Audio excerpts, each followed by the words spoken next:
Uncle Trunks needs some work. Now he ain't no Grandpa Piccolo, that's for sure.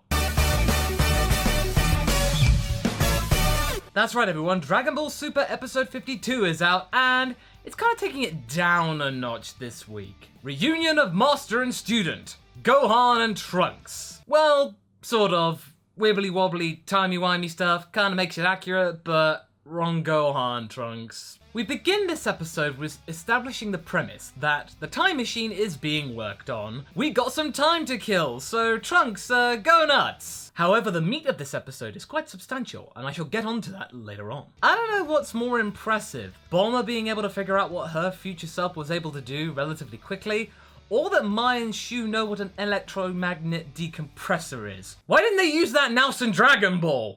Trunks, time to impress the ladies, eh? I don't care if that pun was bad, I just had to say it. You saw that coming. Okay, I'm done. Vegeta is a man on the mission, and he's doing what he does best, screaming and punching things to smithereens. Meanwhile, Goku's hungry. Yeah, sounds about right. And Trunks is sleep swording.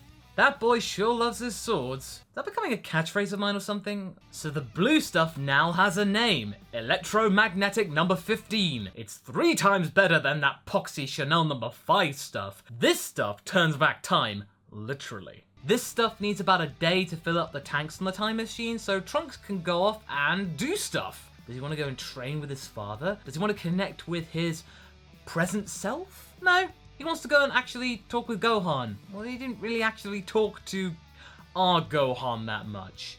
He kind of wants to have a connection with future Gohan, and we actually do get a flashback. The history of Trunks is now canonically interwoven. Now that's cool, and blue hair Trunks is properly confirmed, as I mentioned in the previous review. This is a proper retcon, people, so I guess we gotta get used to it. Yeah, Trunks, you're not sensing that incorrectly.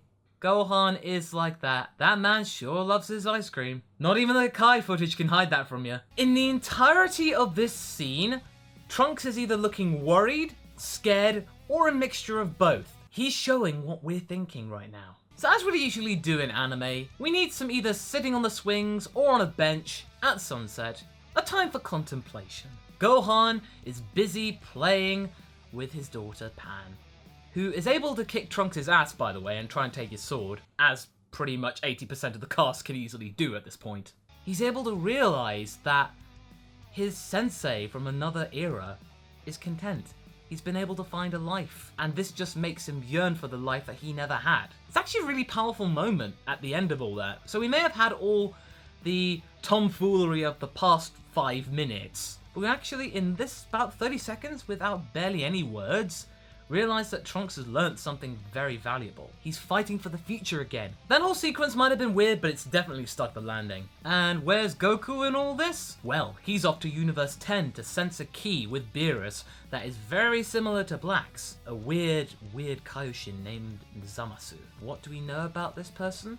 Not very much. Except that he likes to handle cards. But what more? We will have to find out next time. This episode was definitely a spot of comic relief. We've had about 5 weeks of really intense battles and dark drama, so it's about time we had some Dragon Ball lightheartedness for about an episode. Let Trunks have some fun, if he knows what that is. It was a moment of contemplation for Trunks. He had lost his way, and he's now regained it. He thought he had no future, but he does. It was actually a really pleasant episode. Not a lot of action, but there didn't need to be. I really enjoyed this episode. It felt really relaxed, and I found it a pleasant experience. It was a pleasure. Definitely a pleasure. Now we're actually going to get into the actual origins of Black, or at least try and gain some idea of who this guy is. So be sure to look forward to that. The plot's starting to move. Anyway, that's my review of episode 52, guys. Tune in next week for another edition of these reviews for episode 53. So until then, be sure to like and subscribe for more of these videos. So until next time, guys, catch you later.